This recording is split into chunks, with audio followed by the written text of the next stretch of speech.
Seperti itu. Kemudian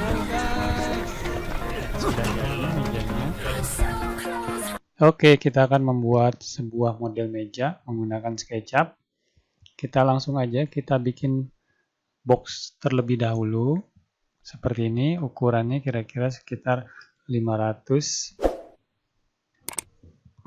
Lebarnya, panjangnya dengan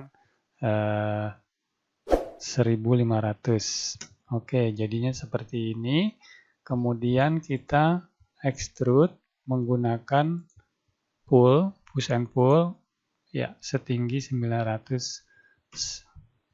mili atau 90 cm. Kemudian kita kasih guidelines menggunakan icon tape measure tool, ya, sebesar 50 mili di sisi kiri dan 50 mili di sisi kanan. Kemudian kita kasih tape measure tool guidelines di atas sebesar 100 mili atau 10 cm.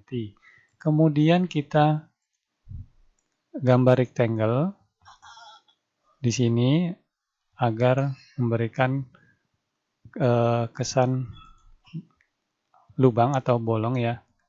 Oke, kita langsung pakai push and pull. Ya, seperti ini. Kemudian kita kasih guideline lagi.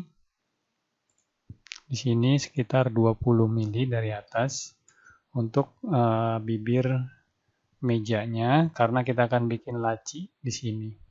Oke, kita langsung setelah itu gambar rectangle lagi seperti ini. Kemudian kita push and pull seperti ini sekitar 5 mili, ya, seperti itu. Kemudian, ya, sudah jadi mejanya.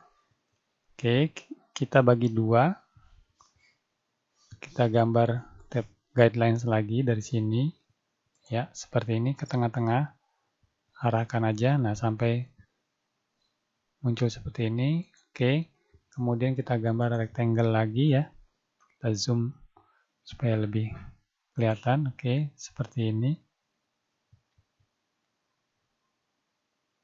Ya. Oke. Ya, seperti ini. Ya, kita hilangkan guidelines-nya menggunakan edit, delete guidelines. Seperti itu. Oke, ini sudah jadi mejanya. Ya, oke. Itu aja dulu tutorial singkat bersama Vespa 79. Thank you.